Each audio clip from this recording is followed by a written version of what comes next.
He married an American woman just for the papers, and on the same day of the green card, he abandoned her. Carlos Mendez, a 29-year-old Mexican, always said that in the United States everything was about finding the right opportunity.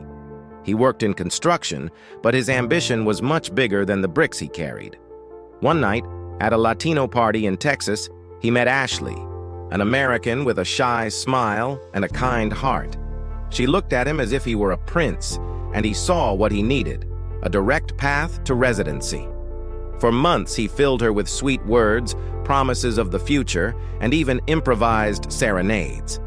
Ashley, overweight and with little self-confidence, believed she had found the love she had always waited for.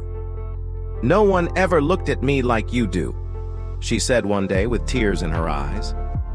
Carlos just smiled, thinking about the immigration interview that was coming. On the day of the appointment, Ashley wore her best dress, shaking with emotion, when they handed her the approved green card. She cried with happiness. Carlos hugged her tightly in front of the official, but in his head, he already had the plan. That same afternoon, he left the house with a suitcase in hand and a cruel note on the table. "Thanks for everything, but I wasn't born to be with a fat woman." Ashley was devastated. She had given her trust, her heart, and even her stability to a man who only saw her as a formality. Meanwhile, Carlos strutted around with his friends, boasting that he now had papers and total freedom. But what he didn't know was that someone else was about to teach him a lesson. Carlos thought he had won the game. With the green card in his pocket, he felt untouchable. He spent his nights in bars, laughing with his friends about how he had fooled the naive American woman.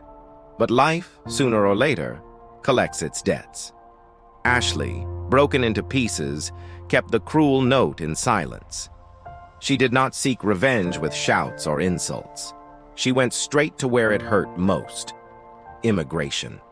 She submitted evidence, messages, and even the paper where Carlos mocked her for her weight. The officials opened an immediate investigation. One early morning, while Carlos slept confidently in a cheap apartment with his new partner, he heard knocking at the door. It was immigration agents. "Carlos Mendez is detained for marriage fraud." He woke up stunned, unable to understand how his game had turned against him. Hours later, he was sitting in a cold cell, without friends, without papers, and without the supposed freedom he had boasted about. He remembered Ashley's tears, and for the first time, felt shame. That green card he thought would make him